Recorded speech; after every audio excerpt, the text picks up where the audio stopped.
Hello student, स्वागत है आपका अपने यूट्यूब चैनल गुरुकुल पे। स्टूडेंट, आज हम आपके लिए लेके आए कक्षा 8 के सामाजिक विज्ञान की वर्कबुक। स्टूडेंट, इसमें सारे क्वेश्चंस आपके लिए इंपॉर्टेंट दिए गए हैं और साथ ही में क्वेश्चंस के आंसर भी हम आपको बताएंगे, इसलिए वीडियो को लास्ट तक अच्छी तरह ज़रूर देखें।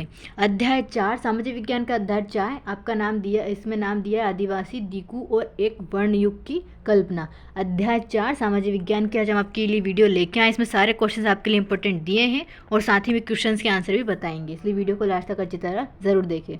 स्टूडेंट, पहला प्रश्न देखेंगे, क्या दिया आपका, धूमकेतु किसान मुख्य रूप से कहाँ रहते हैं। स्टूडेंट, ये आपका सोशल साइंस का चौथा पार्ट के क्वेश्चन हम आज आपके लिए लेके आए। तो इसका पहला प्रश्न है आपका कि धूमकेतु किसान मुख्य रूप से कहाँ रहते हैं। स्टूडेंट, इसका आंसर आपको नीचे दिया गया है। धूमकेतु किसान मुख्य रूप से पूर्वोत्तर और मध्य भारत की पर्वतीय व जंगली पट्टियों में रहते हैं, जो कि आपका पहला प्रश्न था। धूमकेतु कहाँ रहते हैं, तो इसमें आपका दिया है पर्वतीय जंगली पट्टियों में रहते हैं। इसी के बाद हमारा नेक्स्ट क्वेश्चन देखेंगे, दूसरा है आपका आदिवासी समूह अपना जीवन यापन किस प्रकार करते हैं। तो इसका आंसर आप देख लीजिए। आदिवासी समूह में कुछ लोग खेती करके तथा कुछ शिकारी और संग्रह करके अपना जीवन यापन करते हैं। तो स्टूडेंट, किस टाइप से करते हैं, खेती करके, शिकार करके इस टाइप से अपना जीवन यापन करते हैं। नेक्स्ट क्वेश्चन देखेंगे हम। तीसरा क्वेश्चन आपको दिया है, बलि विद्रोह कब और कहाँ हुआ था। तो स्टूडेंट, इसका आंसर आप देख लीजिए। बलि विद्रोह महाराष्ट्र में 1940 में हुआ था। स्टूडेंट, कहाँ हुआ था, तो महाराष्ट्र में हुआ था। और कब हुआ था, 1940 में। आपको दोनों यहाँ पे दिया गया है। नेक्स्ट क्वेश्चन देखेंगे हम, चौथा आपको, झूम खेती की क्या विशेषता है। स्टूडेंट, इसका आंसर आप देख लीजिए, क्या विशेषता है इसकी। यहाँ पे आपको पूरा आंसर दिया है। झूम खेती एक आदिम प्रकार की कृषि है, जिसमें पहले वृक्षों तथा वनस्पतियों को काटकर उन्हें जला दिया जाता है और साफ की गई भूमि को पुराने उपकरण, लकड़ी के हालों आदि से जुताई करके बीज बो दिया जाता है। स्टूडेंट, ये आपका चौथा क्वेश्चन आपका झूम खेती, इसका आंसर आपको यहाँ दिया गया। इसी का हम नेक्स्ट क्वेश्चन देखेंगे, पांचवा क्वेश्चन क्या दिया स्टूडेंट आपका, आदिवासी महाजनों और व्यापारियों को अपनी मुसीबतों का जिम्मेदार क्यों मानते हैं। स्टूडेंट, इसका आंसर आप देख लीजिए। तो क्यों मानते हैं, महाजन और व्यापारी आदिवासी को कर्ज तो देते थे, परंतु उसका ब्याज बहुत कम देते थे। इसी कारण आदिवासी ने उन्हें अपने मुसीबतों का जिम्मेदार माना। आदिवासी महाजनों को अपना मुसीबतों का जिम्मेदार ठहराते थे। तो इसका आंसर आपको बताया। इसी का छठा क्वेश्चन देख लीजिए, जनजातीय समूह ने बिरसा का समर्थन क्यों किया। इसका आंसर आपको यहाँ दिया स्टूडेंट। इसका आंसर हम देखेंगे, क्या है आपका, जनजातीय समूह ने बिरसा का समर्थन इसलिए किया था क्योंकि उनकी परिचित जीवन पद्धति नष्ट होती दिखाई दे रही थी, आजीविका खतरे में थी और धर्म छिन्न भिन्न हो रहा था, इसलिए उन्होंने आदिवासियों ने बिरसा का समर्थन किया था। इसी के बाद हम नेक्स्ट क्वेश्चन देखेंगे। नेक्स्ट क्वेश्चन आपका सातवां दिया है, वन कानूनों का आदिवासी समूह का जीवन पर क्या प्रभाव पड़ा। इसका आप देख लीजिए। वन कानूनों के कारण आदिवासियों को जंगलों में स्वतंत्र रूप से घूमने, झूम खेती करने, फल इकट्ठा करने या पशुओं का शिकार करने की इजाज़त नहीं थी। का आंसर आपको यहाँ पे दिया गया है। सातवें का पूरा आपको यहाँ पे आंसर बताया गया है। इसी के बाद हम आठवां क्वेश्चन देखेंगे। आठवां क्वेश्चन आप देख लीजिए, क्या दिया आपका, झूम काश्तकारों की स्थायी रूप से बनाने में अंग्रेज की क्या सफलता थी। स्टूडेंट, इसका आंसर आप देख लीजिए। इसका आंसर क्या दिया आपको, झूम काश्तकारों को स्थायी रूप से बसाने में अंग्रेज असफल रहे, क्योंकि जहाँ पानी की कमी हो, मिट्टी सूखी हो, वहाँ हलों की खेती करना आसान नहीं होता। ठीक इसी तरह झूम काश्तकार अंग्रेजों के विरुद्ध हमेशा अड़े रहे। यहाँ आपके आठवें क्वेश्चन का आपको आंसर यहाँ दिया गया है नीचे। इसी के बाद हम नेक्स्ट क्वेश्चन देखेंगे। तो नेक्स्ट क्वेश्चन आपका दिया नवा, बिरसा आंदोलन से आदिवासी समाज में क्या सुधार हुआ। स्टूडेंट, इसका आंसर आप देख लीजिए।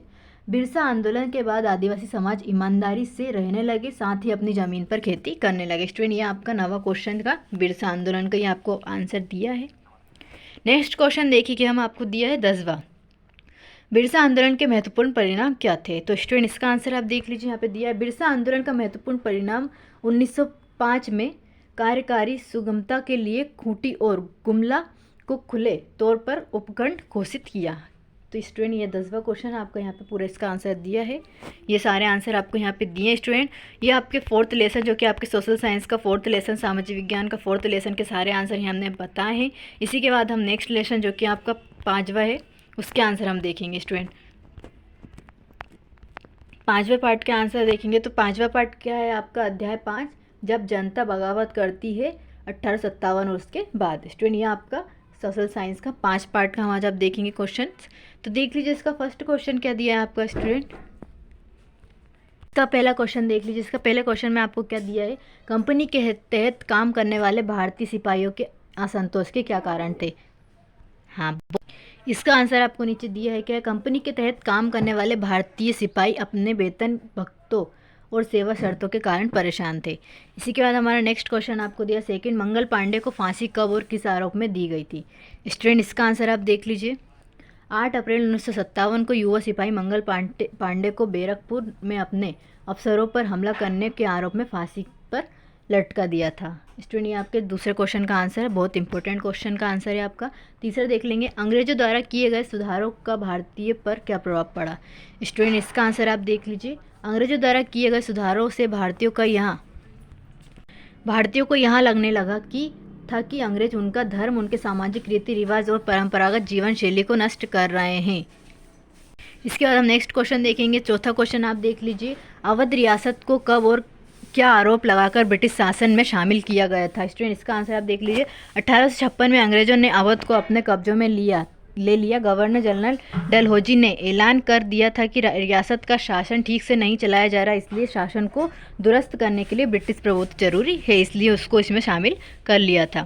पांचवा क्वेश्चन देखेंगे, इंडिया काउंसिल किसे कहते हैं। स्टूडेंट इसका आप आंसर देख लीजिए। तो किसे कहते हैं यहाँ पे दिया, भारत के शासन से संबंधित मामलों को संभालने के लिए एक परिषद का गठन किया जिसे इंडिया काउंसिल कहा जाता है। ये आपका पांचवें क्वेश्चन का आपका आंसर दिया। इसी के बाद हम नेक्स्ट क्वेश्चन देखेंगे। छठा क्वेश्चन आपको दिया, उत्तर भारत में 1857 के विद्रोह के मुख्य केंद्र कौन कौन से थे।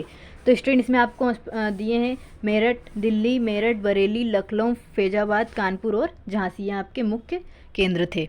इसी के बाद हमारा नेक्स्ट क्वेश्चन है सातवां, किन परेशानियों के कारण किसान 1857 के विद्रोह में शामिल हुए। तो इसमें आपको दिया गया किस कारण के कारण, गांव के किसान की हालत ख़राब हो गई थी, बहुत सारे लोग महाजनों से कर्ज नहीं लौटा पा रहे थे, इसी कारण सन 1857 के विद्रोह में शामिल हुए थे। नेक्स्ट क्वेश्चन हमारा आठवां क्वेश्चन दिया है, 1824 में कंपनियों के सैनिकों ने बर्मा जाने से क्यों मना कर दिया। तो इसका आंसर आप देख लीजिए। सैनिकों ने बर्मा जाने के लिए इसलिए मना कर दिया क्योंकि उन्हें लगता था कि समुद्री यात्रा से उनका धर्म और जाति भ्रष्ट हो जाएंगे। यह आपका आठवां क्वेश्चन 1824 वाला आपको यहाँ दिया है। इसी के बाद नेक्स्ट क्वेश्चन है वो देख लीजिए आप, सन 1857 विद्रोह के बाद अंग्रेजों ने अपनी नीतियों से क्या बदलाव किए, लिखिए।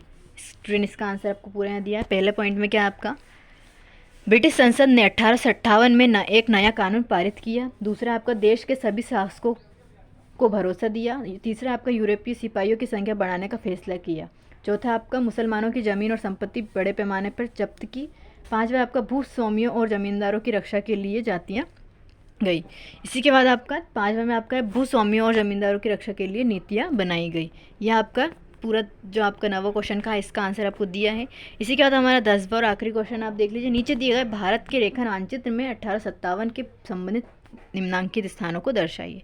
तो इसमें क्या क्या दे रखा है आपको, मेरठ, दिल्ली, बरेली, लखनऊ, झांसी, फैज़ाबाद, कानपुर, सागर, बनारस, ये आपको सारा यहाँ पे दिया गया है। तो स्टूडेंट इसमें आपको यहाँ पे देख सकते हो कहाँ कहाँ पे थे, तो ये पूरा यहाँ पे आपको बताया, झांसी, मेरठ, बनारस, लखनऊ, आपको सारा यहाँ पे एक साइड से बताया गया। ये आपका राइट आंसर है।